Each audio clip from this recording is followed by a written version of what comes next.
put enough time in the wrong hands, you upset the whole system. Let's hope so. If this works, we gotta get more. I can help you get all the time you want. You know we're coming to get you.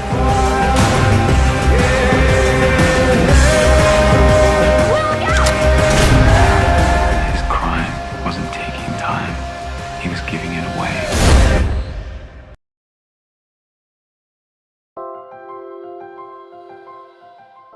Pada tahun 2169,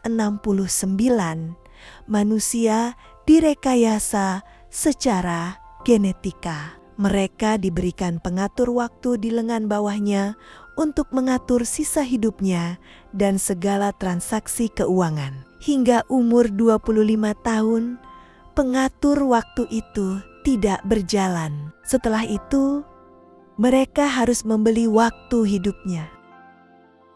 Jika pengatur waktu itu menunjukkan angka 0, artinya mereka sudah kehabisan waktu dan mati.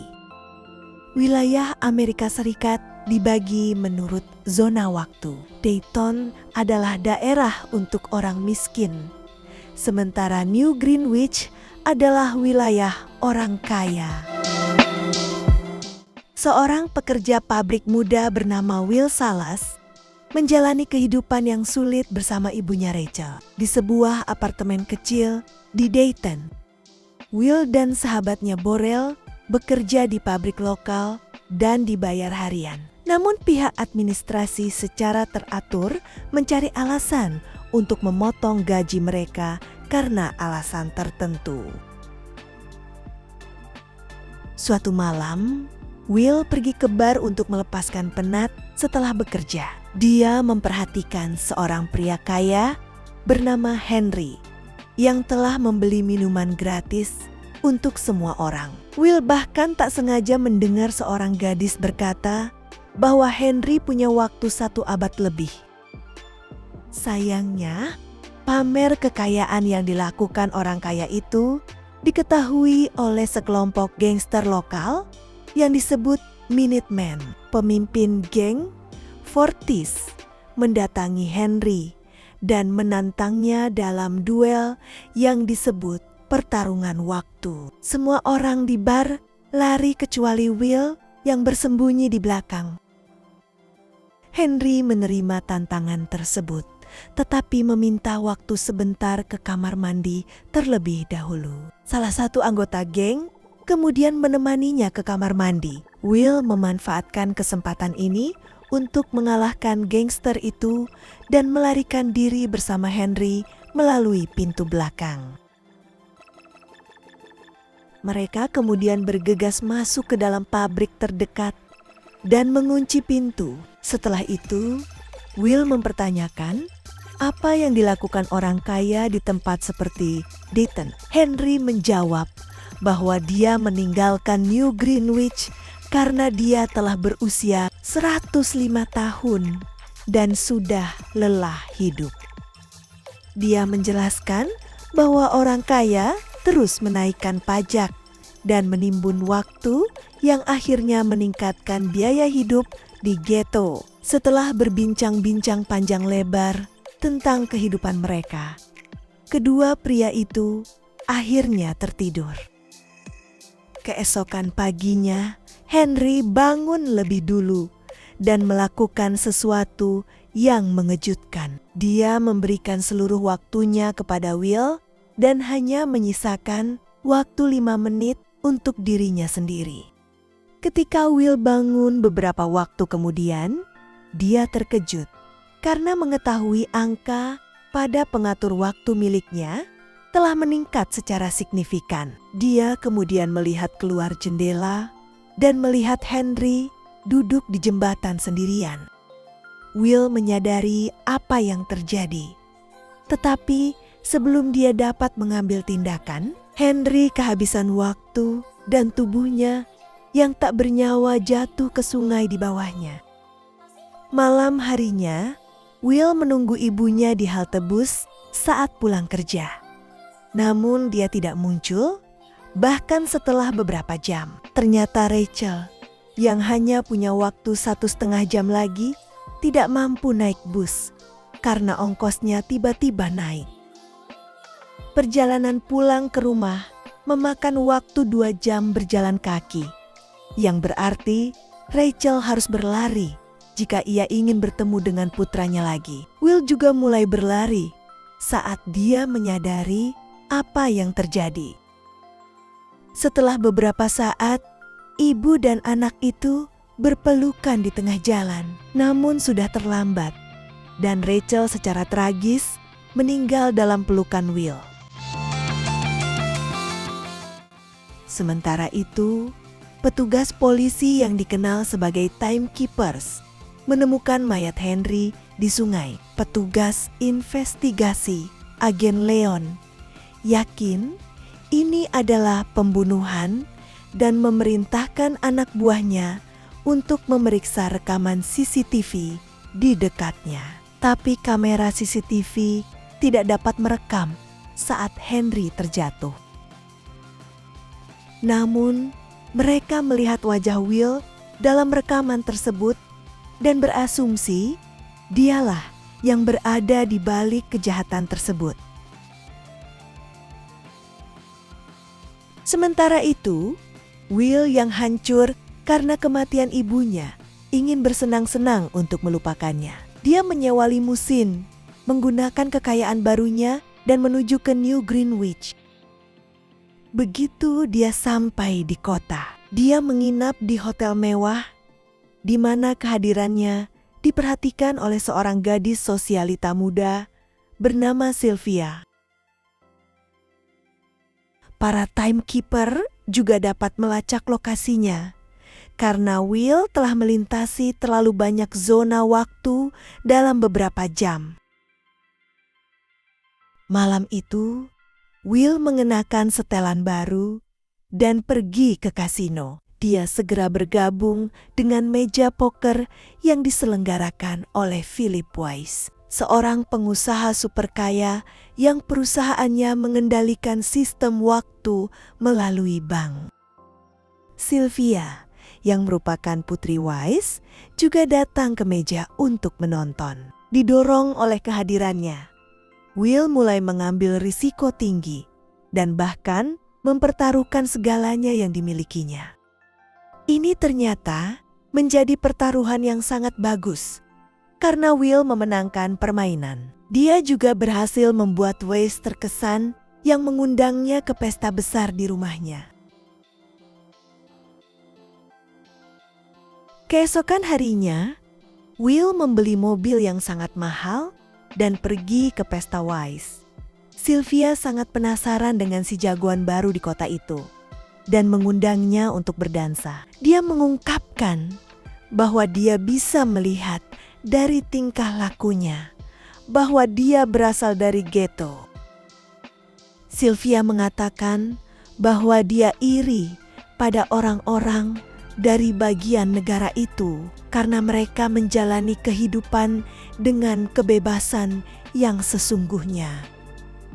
Gadis itu berharap dia bisa melakukan sesuatu yang hebat dan konyol untuk perubahan. Mendengar hal ini, Will menyeretnya ke pantai di belakang rumah untuk berenang telanjang. Pada awalnya, Sylvia ragu-ragu, tetapi segera bergabung dengannya di dalam air dan keduanya menikmati waktu mereka bersama.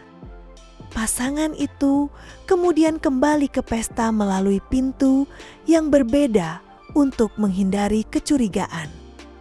Pada saat itu, timekeepers datang. Mereka menemukan lokasi Will dengan melacak mobil yang baru dibelinya. Will kemudian dibawa ke kantor pribadi untuk diinterogasi. Dia memberitahu mereka, Henry lah yang memberinya waktu karena sudah putus asa. Mereka tidak mempercayainya dan mengambil sebagian besar waktunya. Will kini hanya punya waktu 2 jam yang hampir tidak cukup untuk memesan dan memproses tiketnya kembali ke rumah.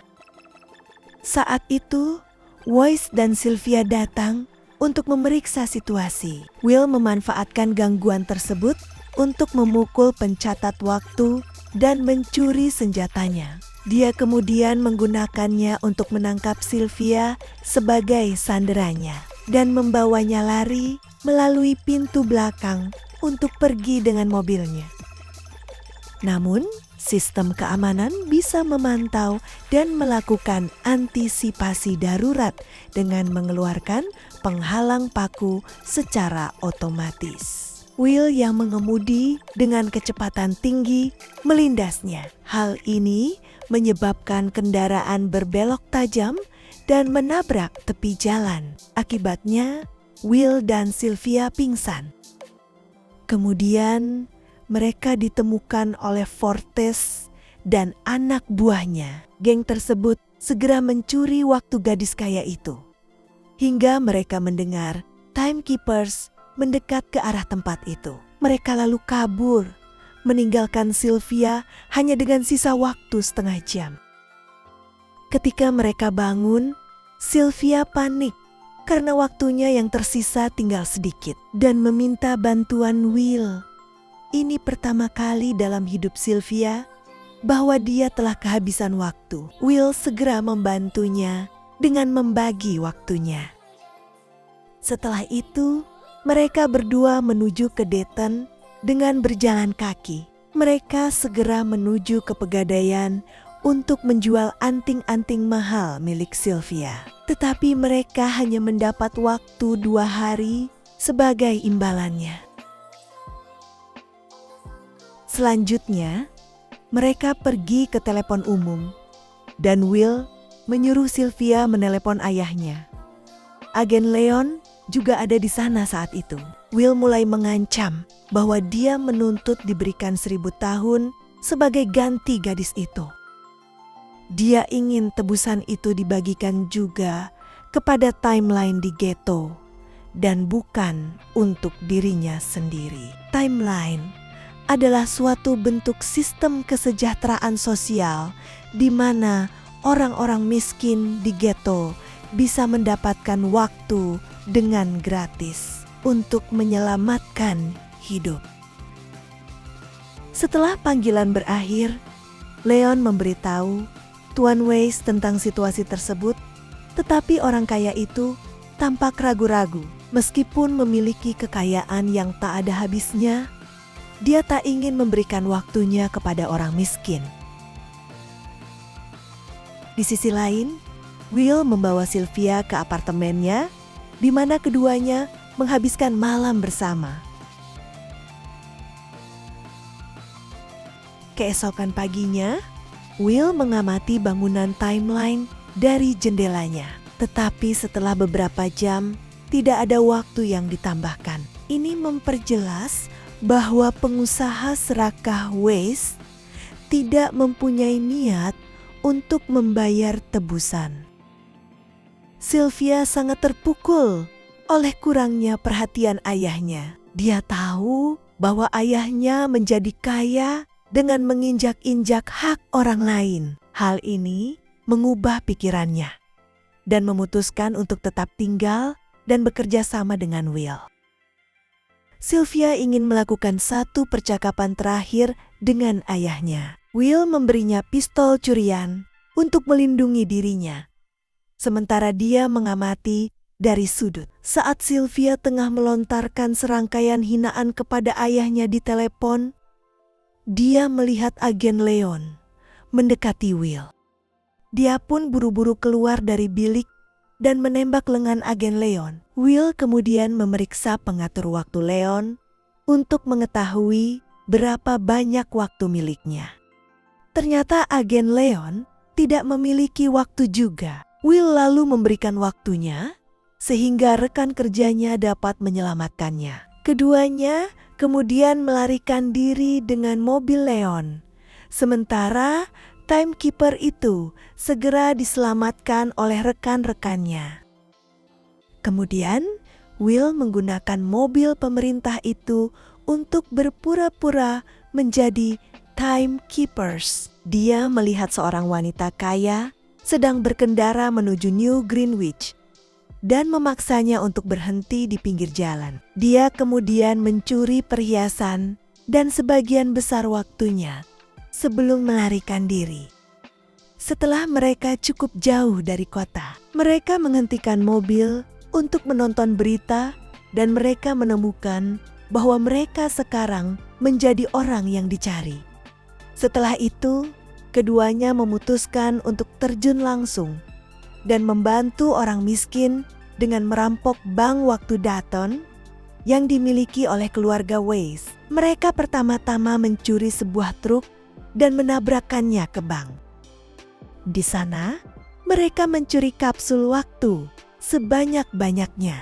Orang-orang miskin juga ikut dalam penjarahan itu. Saat para timekeeper tiba, sudah tidak ada kapsul waktu yang tersisa. Setelah membantu beberapa teman dekatnya, Will membawa kapsul waktu yang dicurinya ke timeline. Dia lalu menyerahkannya kepada petugas dan memintanya untuk membagikannya kepada siapapun yang membutuhkan. Setelah itu, Will dan Sylvia mulai merampok bank waktu di semua tempat. Petualangan mereka itu secara rutin muncul di berita TV. Seminggu kemudian, Leon dan anak buahnya akhirnya menemukan apartemen Will dan berangkat untuk menangkap mereka. Namun, saat timekeepers mendekat, Will dan Sylvia berhasil menyelinap keluar melalui jendela. Leon menyadari bahwa para buronan telah melarikan diri dan dia mulai mengejar mereka. Keduanya segera masuk ke dalam bus. Will menyuap pengemudi untuk melaju kencang. Beberapa saat kemudian, Will dan Sylvia check-in di sebuah hotel, membayar ekstra untuk mendapatkan semua kamar, serta menyuap resepsionis agar tutup mulut.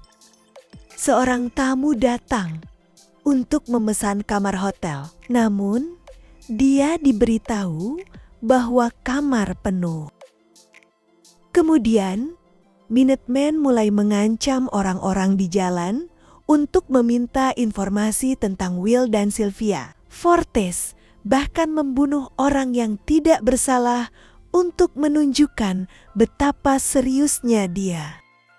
Hal ini memaksa pria yang sebelumnya berada di hotel untuk maju dan mengakui apa yang dilihatnya. Di hotel, Will dan Sylvia mengetahui bahwa hadiah untuk kepala mereka adalah 10 tahun.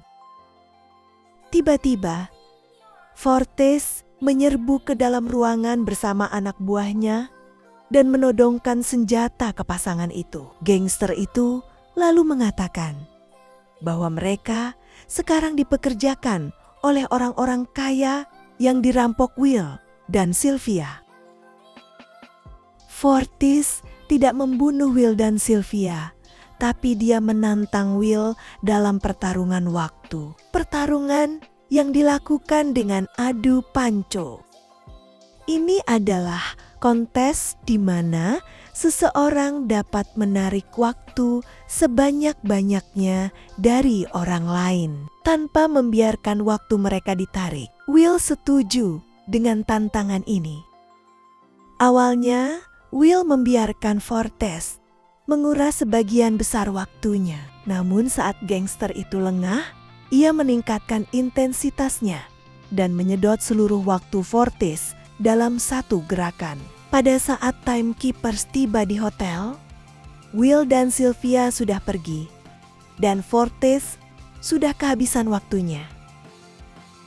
Beberapa waktu kemudian, Will menyadari bahwa harga-harga kebutuhan pokok dan suku bunga pinjaman dinaikkan untuk mengimbangi waktu hilang akibat perampokan mereka. Mereka sekarang membutuhkan waktu 1.000.000 tahun untuk merusak kebijakan itu. Untungnya, Sylvia tahu di mana mereka bisa mendapatkannya. Keesokan harinya, Weiss pergi bekerja, dikelilingi oleh lebih banyak pengawal dari biasanya. Dia mendapatkan laporan bahwa Sylvia ingin menyerahkan diri.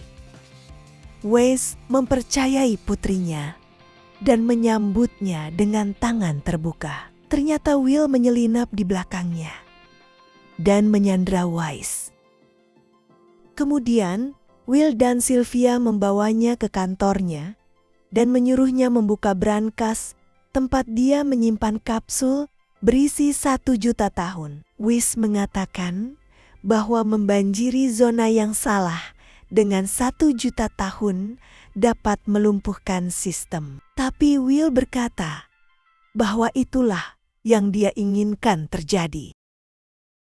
Setelah mengunci pengusaha itu di kantornya sendiri, keduanya melarikan diri. Berita perampokan itu sampai ke telinga Timekeepers. Agen Leon mengejar mereka sambil memerintahkan anak buahnya untuk memblokir jembatan yang menghubungkan New Greenwich dengan Dayton. Namun karena terburu-buru, Leon lupa untuk mengambil gaji hariannya dan kini hanya punya waktu 1 jam saja. Sementara itu, Will mengabaikan hujan peluru yang datang ke arahnya dari Timekeepers dan melaju melewati penghalang zona waktu, lalu masuk ke ghetto. Saat dia dan Sylvia berada di Dayton, Will meninggalkan kendaraannya dan memberikan kapsul 1 juta tahun kepada seorang gadis kecil yang tinggal di jalanan. Leon tiba beberapa saat kemudian. Kedua buronan itu berpura-pura menyerah. Leon yang sombong mengira dia menang. Tiba-tiba, timeline mengumumkan bahwa masih ada banyak waktu untuk semua orang. Kerumunan datang memenuhi jalan, menghalangi jalan Leon, Will dan Sylvia, lalu dapat melarikan diri. Tak lama kemudian, Leon masuk ke mobilnya dan mengejar mereka. Tetapi karena ada penghalang lain, dia harus mengejar dengan berjalan kaki. Akhirnya, Leon berhasil menyusul mereka dan menodongkan pistolnya. Namun, saat agen itu mencoba menangkap mereka, Will mengatakan tidak ada gunanya karena ia dan Sylvia hanya punya waktu beberapa menit lagi. Hal ini membuat Leon memeriksa pengatur waktu miliknya sendiri dan dia menyadari bahwa dia tidak punya banyak waktu karena dia belum menerima gajinya. Beberapa detik kemudian, jamnya habis dan Leon terjatuh dan meninggal di jalan. Dengan waktu kurang dari 1 menit tersisa, Will dan Sylvia berbagi ciuman perpisahan. Namun, dia segera menyadari bahwa Timekeepers memiliki waktu cadangan di kendaraan mereka. Jadi, dia bergegas ke mobil Leon untuk mengambil waktu sebagian untuk dirinya sendiri. Dia kemudian berlari kembali ke Sylvia untuk berbagi waktu sebelum kematian menjemputnya.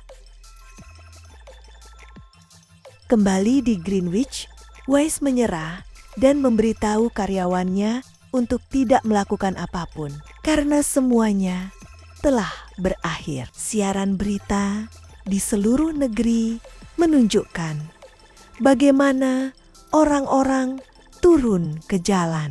Pabrik-pabrik menganggur dan orang-orang melintasi zona-zona untuk mencapai Greenwich. Pihak berwenang berjanji semuanya terkendali.